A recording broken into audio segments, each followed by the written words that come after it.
And there's a very simple reason for that. You can ask any non-vegetarian around. They will tell you the taste is amazing. So non-vegetarians will tell you that the kind of taste, kind of bite, kind of texture that you get from meat is irreplaceable. Like it's something that you crave for. It's something that you really want to eat.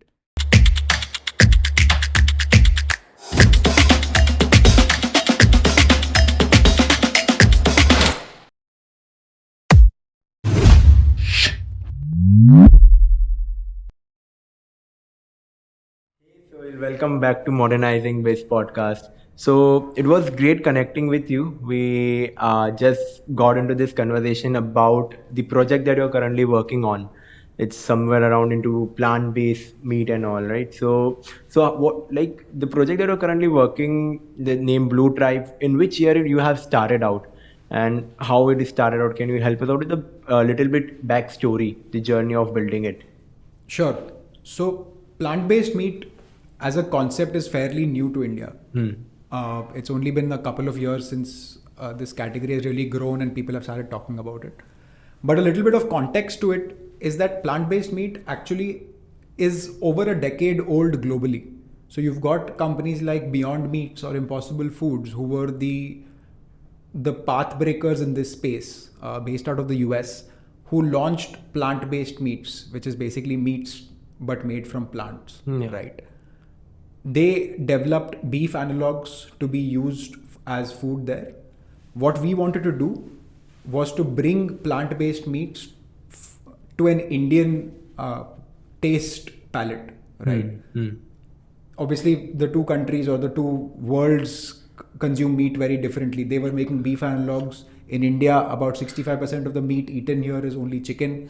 So we wanted to, make products for the Indian consumer and the Indian recipe sort of repertoire that we have here. Yeah. So Sandeep, Blue Tribe Foods is founded by Sandeep Singh and his wife Nikki. They are both huge believers in sustainable food tech, and they genuinely want to leave a better future for our children, for our children's children, and the future generations, right? They've also invested in sustainable food tech in other markets and were looking at doing something like that in India. At that time, they found that the traction for this category is very, very small, and which is why they figured that instead of trying to invest in something, why don't we just found it? Yeah. So Blue Tribe Foods was founded in end 2019. After that, they got on board Dr. Navneet Deora, who is a food scientist from IIT Kharagpur. He's worked with Domino's, he's worked with Nestle, and he comes with a wealth of experience in alternative proteins. I came on board just a little bit after that as part of the founding team. I come from an FMCG background, so I used to work with Cadbury, and before that I used to work with Colgate. And I handle the commercial aspects of it. But so between me and Navneet is what we handle the business. So yours purely into business development. Yes. Yeah. We launched. So Blue Tribe while it was founded in 2019, we spent about a year in R&D and finally launched the products in end 2020. So we are like a pandemic baby. So like the pandemic came up with a lot of different challenges. So how he was tackling that time, like might possibly have facing the challenge in production unit. Then like there's a number of challenges. If you can highlight a couple of them. Absolutely. So, I mean, the pandemic was a dark time for business, for people, for the whole country, for the world, I would say. Yeah. Right? And we were obviously in the middle of that while we were trying to launch our products and complete the research around making good products for the Indian market. Lots of challenges. So like, we wanted to taste products which are available in other parts of the world, which we couldn't bring to India. Yeah. Right? Because there was obviously no trade happening. There was no import, export, nothing. Some flavor. So for example, we wanted to try out different manufacturers in different parts of the country, but could not travel there for months together because either their plant was shut down or somebody had COVID or there were just travel restrictions anywhere, right? So the R&D did take a slightly longer time than we would have hoped for. But hey, I think we got a great product at the end of it. So no complaints. Surely gonna try it afterwards. So let's take an example. There's so much happening around this plant-based products, plant-based meat. So let's take an example. I'm coming out from a vegetarian background. So do these products and do these TGs based out of me, or you're selling it only to non-vegetarians? What is the market acceptability of that particular product? Sure. So let me take a step back here and talk a little bit about who plant-based meat is meant for and why does it exist in the first place, right? I think once we establish the reason for existence of plant-based meat, we can very easily figure out who it's meant for and what we are trying to do with this category. Now, like I said, plant-based meat is meat but made from plants. The reason that we are trying to make meat from plants and not from animals is fairly simple, right? We want to remove animals from the whole food supply chain. Why do we want to remove animals from the food supply chain? There's 2 or 3 major reasonings for that, right? And one of them obviously is the ethics of killing another living being for your food. Agree. But that, I'm going to leave that aside because that everybody knows that, right? There are much bigger impacts of having animals in the food supply chain than that. And I'll spend some time talking about it. Because of the global level of industrial animal farming that we do, we are about 8 billion humans in the world. We kill about 77 billion land animals per year to feed that population. Oh my God. Okay, so imagine you have to grow 77 billion land animals a year to feed a population of 8 billion people. 8 billion people, yeah. So about 70% of all the land that is currently under farming is being used to grow food for animals. So 70% of that farmland is growing food for animals, which is then being fed to the animals. And we get only 20% of our calories from those animals. Okay. So imagine 80% of the calories that we are getting as humans is coming from plants, which is being grown only in 30% of the farmland. Imagine the amount of land use that is going waste because we have to grow so much food for animals, feed the animals, then kill the animals and then eat them. Right? So it's a very inefficient process. Similarly for water use, you have to first grow the plant, then water the plant obviously, and then grow the animal as well, right, up to a point where it can be culled for consumption and then consume it. So in that sense, it's a very inefficient process. Animal agriculture contributes to about 15% of all the greenhouse gases that are currently released by human activity into the world, right? That's huge. It's the second largest contributor after transport. So you've got land use, which is heavy. You've got water use, which is heavy. You've got emissions, which is heavy. All 3 of them we are trying to tackle by trying to remove the animal from the supply chain, right? If you can replace that animal, you can actually save on a lot of these things. The second reason to remove animals is that because you have to grow so many animals in such a small space, you have to actually feed them with a lot of antibiotics and steroids. Yeah. Right? A very simple but dark anecdote I can give on this is that a chicken gets more space in your refrigerator than it does while growing up. So, I mean, that is the space that they are grown in, right? It's dark, but that is the truth. Right?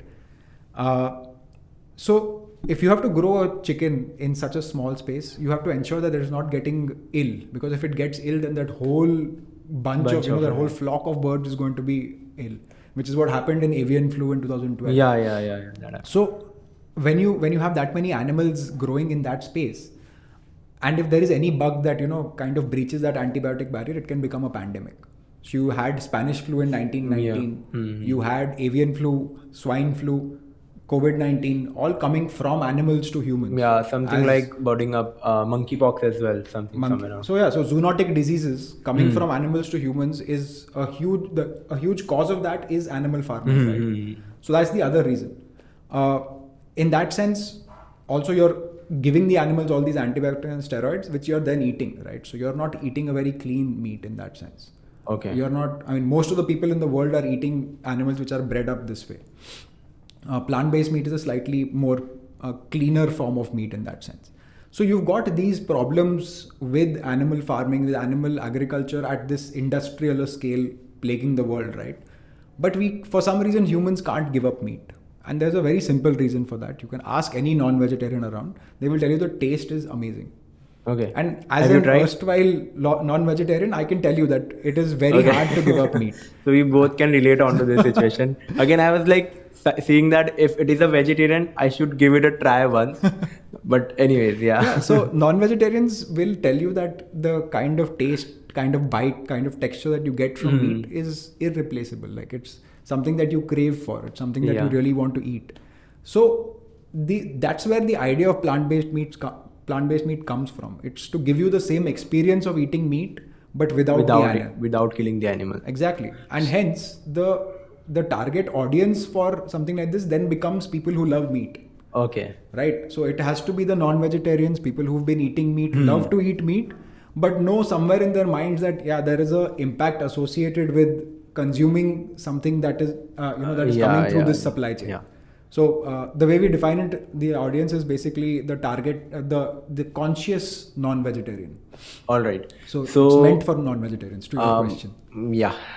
So you answered it in a very well manner, but I just thought of one more disadvantages of killing animals and cooking them in kitchen is like I heard somewhere, I don't know, I read somewhere that it releases a lot of carbon monoxide in the in the environment. Is it also a bigger case of issue if we talk about environment?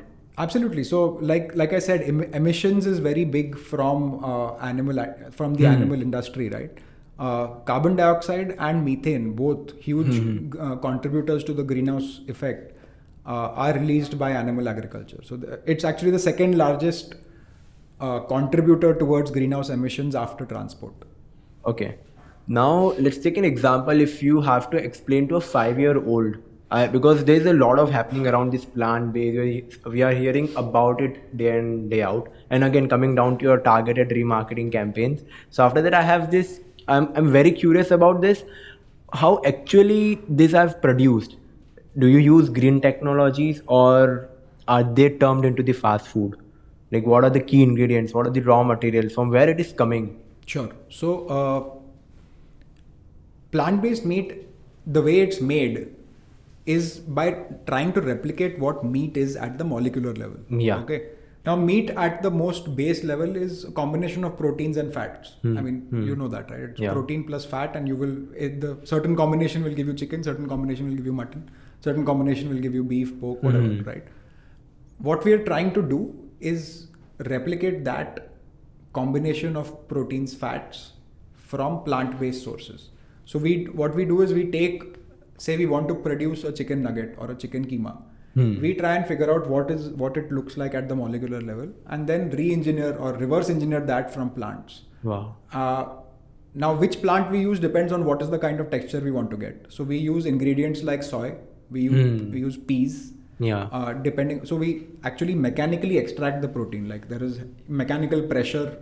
The process is called low moisture protein extrusion, wherein we extract the protein, then texturize it to make it longer fibrous type, muscle type fibers, and then add vegetable fat, like say sunflower oil, into it to give you that same mouthfeel and texture of eating meat.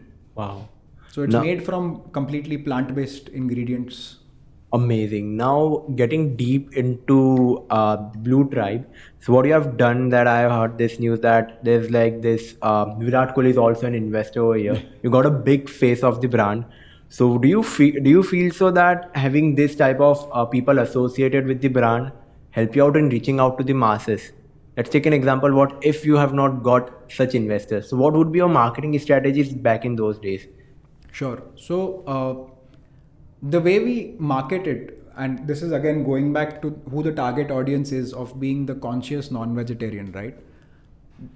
We generally, if you look at the generations now, which is say millennials downwards, millennials, Gen Z, Gen Alpha, you will see that a lot more people, and as you get younger, more and more people want to be conscious about their choices. Right? It's not just about what they're eating. It's also about what they're driving. They want electric cars. It's about what they're wearing. They don't want fast fashion. They want more sustainable fashion. Right? So I would say that this is, the interest or demand in plant-based meat is not something by itself. It's more a symptom of conscious consumerism, which is now catching up with younger generations, because younger generations can see that the earth that they are going to have to live in is going to be more and more unlivable as we go forward. So they have to take action now, right? Right. So that's why conscious consumerism is rising, and that's the kind of audience that we speak to. We tell them that, hey, you know what? And in fact, there was a report by The Guardian in the UK just a couple of days back, which said that shifting to plant-based meat is the biggest thing that you can do to reverse or at least halt climate change. That's Oh my God. the number one thing that you can do is reducing your meat intake, shifting over to plant-based meat. Do you consider that it have a lot of mental health benefits as well? Like I've seen in the old books, if we like, my parents used to talk about this a lot. If you consume all of this, there's something coming out from animals, it's going to hamper your peace as well. You start acting like anger, something around it. I wouldn't if you even find want it. to. Yeah. I wouldn't want to comment on that because honestly, I'm not qualified to do Right. that. But I can give you some other health benefits of consuming a slightly more plant-forward diet. So meats, when they're consumed, have a very inflammatory effect on your body. Right. Your muscles are inflamed. You don't recover very quickly. That is something that plants can help you with. Also, cholesterol. You can get cholesterol only from animal products. Plant products do not have cholesterol. You can get cholesterol only from egg, meat, or dairy. Okay. So inherently, all plant-based meats are cholesterol-free because you don't get cholesterol from plants. Yeah. You also get a lot more fiber from plants because you're eating plants which have the fiber that you need for good digestion in your body and to maintain your body in the right way. So while I don't know the mental benefits of that, I wouldn't, but I know that there are health benefits associated with having a plant-forward diet. Now, coming deep down to the business sides of Blue Tribe. So now, what are your expansion? Are you selling currently only on e-commerce platforms, like through your website or marketplaces or any other thing that you are distributing your product? So we started off selling only on direct-to-consumer platforms, which was our own bluetribefoods.com. But now we've realized, and obviously in no small measure, thanks to Virat and Anushka coming on board, Right. the awareness for this kind of category has spread, right?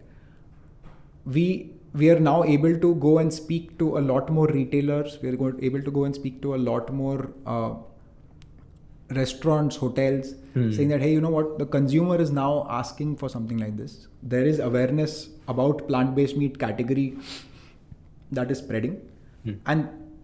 And that is why you need to have this either on your menu or on your shelf wherever you're selling, right? So we started off with direct to consumer. Now we sell in retail as well. So in all of your chain stores like say Nature's Basket, Food Hall, Modern Bazaar, La Marche or Simply Namdari's in Bangalore, Spencer's, which is all over the place. We in all of these offline stores. We also sell on Amazon, Big Basket, Swiggy, Blinkit. So you can find us everywhere, and also with Horeca, like restaurants and hotels as well.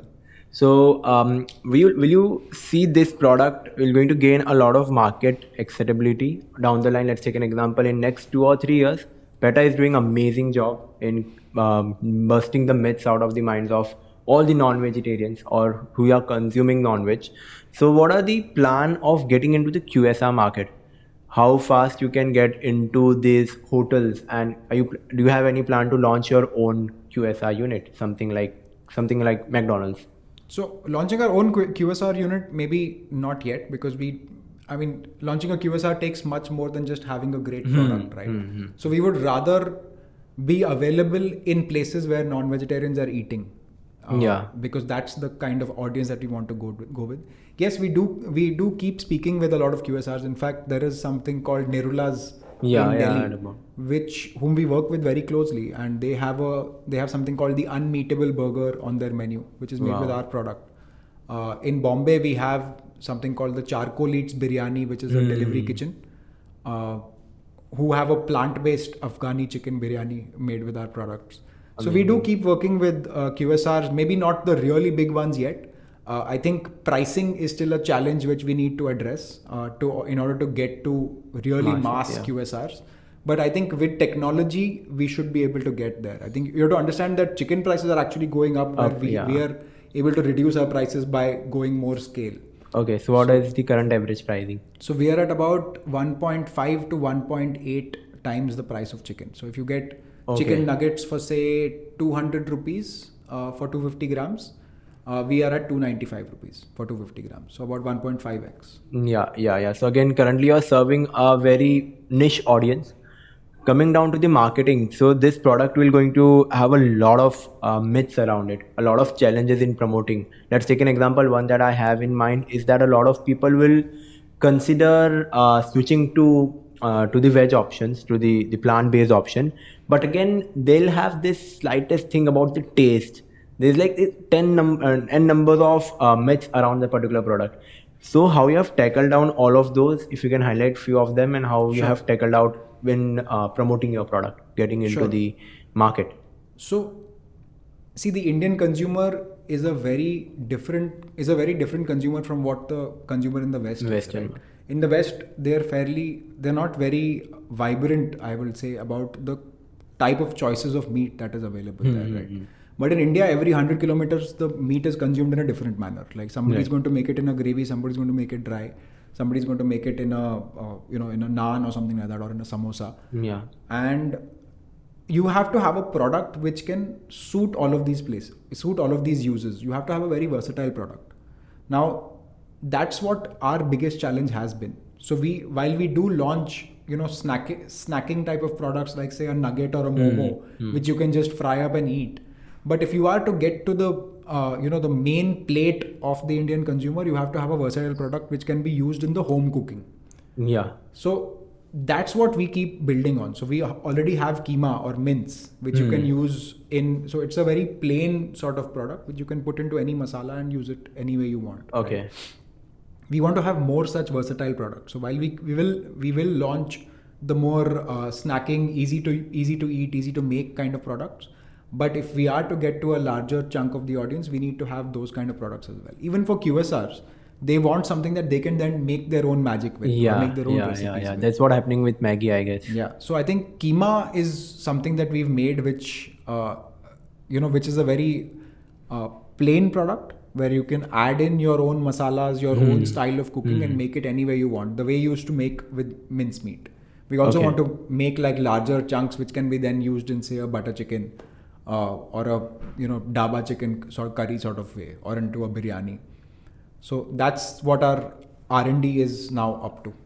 So there's like, let's take an example. There's a lot of people around at the age of 18 to 24 wanted to start something, wanted to get into this. A lot of people I've seen these days are launching something called a coffee shop, a pizza shop. So what do you consider this space is a new industry that is emerging in our country? Because I know there's like very less players in the market. You can count them on your fingers, right? So do you consider them to be entered into this market is a good pace, at a good pace, or you find it out that this particular space is very niche oriented? Like, what is the expansion plan over here? If you can help some numbers. So the category is very small, like you said. It's a niche product. It's a niche category for now, but growing very fast. Because as soon as you are able to make people aware, see, the main challenge here is not acceptability of the product. It is awareness of the problem.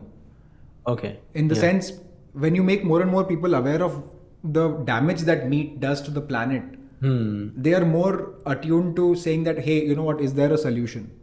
So once they know that, what they're doing right now, the awareness behind the consumption of meat, the impact that it creates, they are more than willing to shift over.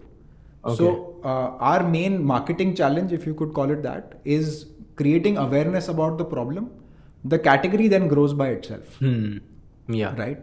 So that's what I think our greatest challenge is and it's great to have personalities like Virat and Anushka on board, because they themselves follow a plant-forward diet. And they're carrying a lot of big people who trust them. And obviously they inspire that trust.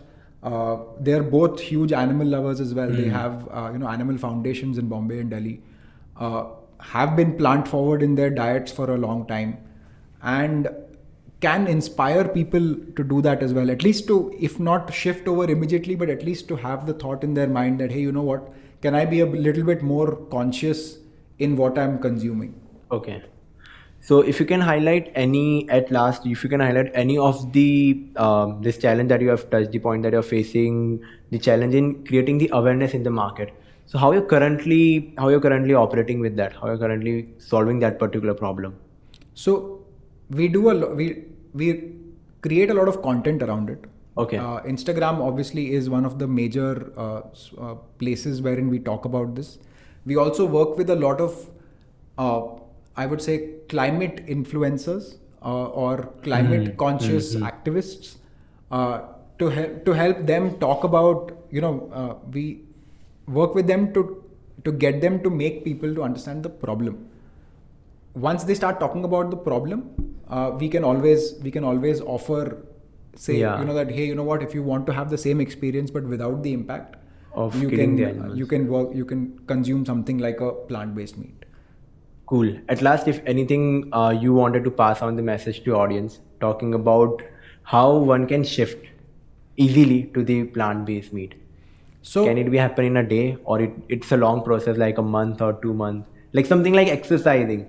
From almost 5 years, we're trying to hit the gym regularly. I can see you're you're in the best shape, so that's why. So, I mean, I can give you two answers to this. Yeah. One is most of our consumers, 95% of our consumers who come onto our direct-to-consumer website are hardcore non-vegetarians.